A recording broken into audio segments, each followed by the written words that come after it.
Did you know that there are some habits that could be seriously harming your image? In this video, I'm going to show you all of them and explain what you should do to eliminate a negative perception.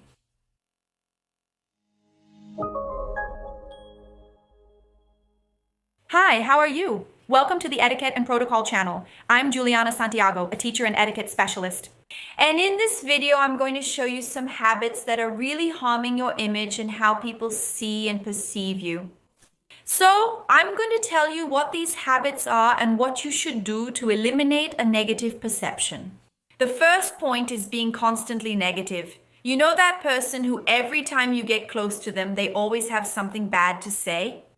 She's not feeling well, or her life isn't going well, or her problems are always bigger than everyone else's problems in the room. So this kind of person really isn't pleasant to be around. Even though their problems might be important, most of the time they're only important to them. And when we're in a social setting, interacting with other people at parties, events, or even at work, people are there with other goals, and many times they want to have a good time or even work. They have their own projects and goals in the workplace. And dealing with frustrations and negative thoughts, always coming from the same person, makes people want to distance themselves from you. Another point is also that person who never sees the good side of things. Of course, you don't have to be a positive person all the time. There are times, yes, when it's important for us to see the bad side, but in a group, in a circle, often emphasizing it all the time. Negative aspects can also make people want to distance themselves from you. I know that during a problem or a crisis situation, a difficult moment, a decision-making process, whether at work or in a situation with friends or family, it is indeed important for us to value and recognize the problem, to understand what is happening. But it's essential for us to look at new opportunities, at what is coming next, and how that situation can serve as a lesson to help us face future and new commitments, goals, and problems. Another point is not being a conceited person. Who can stand being around someone who thinks they're too much, who thinks they're better than other people, or even someone who considers themselves superior to others? So, be very careful when showing people that you are superior to others, and be careful to avoid showing this even through nonverbal language. So, avoid looking up too much, projecting your gaze toward the ceiling. Always direct your gaze toward the environment, keeping your chin parallel to the floor. This is important because just by maintaining positive nonverbal language, people can already read you as someone more receptive, more open, and less stuck up. But of course, it's also very important for you to pay attention to the way you communicate with other people, the topics you talk about, and the way you converse with others, and also your tone of voice. If you're someone who tends to always keep a very active tone of voice, always sounding superior to other people, it can give people a negative impression of you and create a perception that isn't what you want and not how you actually want people to see you. Another point is being careless with your hygiene. Remember that people won't want to get close to you. If you're someone who smells bad, if your hair always has a strong odor, like you haven't washed it in 3 weeks, so you have to be very careful with hygiene because this can really harm you, not just in social settings. For example, if you go to a party or an event and people don't come near you or even avoid you. But even in your workplace, keeping up with your hygiene is essential for people to want you around. Right? Imagine losing an opportunity for a project or a business trip just because you have a reputation for not having good hygiene. And I know it might sound crazy for me to say this, but it's much more common in companies than we think. So every day I get comments from business owners, from people who reach out to me, even for consulting, mentioning, look, in my company, people don't present themselves properly. They often have the habit of wearing their hair very dirty, especially those with long hair. So these are factors that, even though they're simple, still make a difference.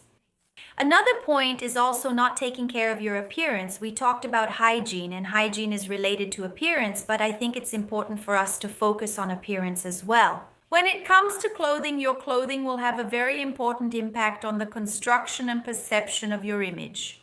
It's natural for us to think about this. Of course, your behavior is essential for people to have a positive perception of you. But when you arrive in an environment and wear clothes that are more aligned,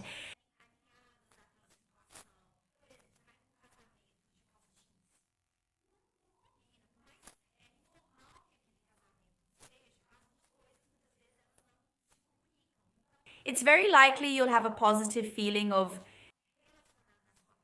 yourself. In deisness, you are Kanayastine, behavior. It will always be essential for building your image, but clothes have a strong power when it comes to nonverbal communication. And it's interesting for you to master this because it's something very easy for you to adjust in order to have a positive perception, right?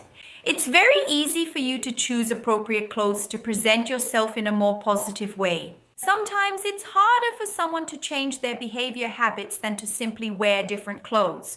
So this is something very easy that you can adjust. That's so you can be seen in a more positive way. Another point is being inflexible.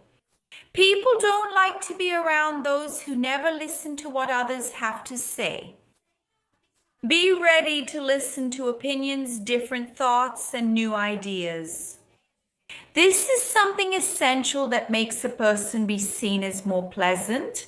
Sometimes someone might come to you with an idea that's very different from yours, but be willing to listen to what they have to say. This will really help you become a more pleasant person and even someone who is well liked in conversations. And if you're still unsure about how to behave your best, I invite you to join our etiquette and good manners training. Thousands of people have already taken this training. It's a 100% online course where you'll get etiquette content through video lessons. And you'll master all aspects of etiquette, having good behavior, good posture, table manners, etiquette at parties and restaurants, and even digital etiquette. If you haven't taken any training at our school, enter the coupon YouTube at the time of purchase and you'll get a special discount. It's the first link here in the video description. I'll be waiting for you there. Another thing that also ends up, right, that really harms the perception, the interpretation that people have of you. It's that person who doesn't have empathy, who doesn't see the other person's side, who doesn't see the opinion and the way the other person is seen. So yes, it's important for us to have empathy. I notice that nowadays people talk a lot about having a more empathetic society, right? But in everyday life, people really lack empathy. So it's that line you cut in, it's that car you park where you shouldn't, it's like a war. It's the shopping cart you leave in the middle of the supermarket aisle while you go to the other side of the store. You just leave it there, getting in everyone's way. Market etiquette is when you get in a supermarket line that's for up to 12 items, but you show up with that huge cart, or when you get in a priority line. Permission without actually, in fact, being in a situation of preference. So all these are situations where we set empathy aside, so we really ask for empathy. Let's listen to people, let's see different points of view, but in our daily lives, in practice, we don't have attitudes that promote empathy. It's not important for us to force this. And if you're enjoying this video, do you believe that we need to build a more empathetic society? Click like, which really helps this video reach more people. Also, don't forget to subscribe to the channel if you haven't already. Another point that also makes people distance themselves from you is really the issue of poor communication. You know, that person who talks all the time, who doesn't let others speak, who talks really loudly, who sometimes acts like a know-it-all, you know, the type who wants to act like a professional on any topic. She thinks she's better than everyone else. So conversation habits are something we really need to explore, and they actually make people not see you as someone interesting to have around. And because of that, I've already made a video here on the channel about conversation habits you should avoid. I'll leave it here on the side for you to watch next. I'll stop here for now. Thank you so much for watching, for liking this video, and see you next time.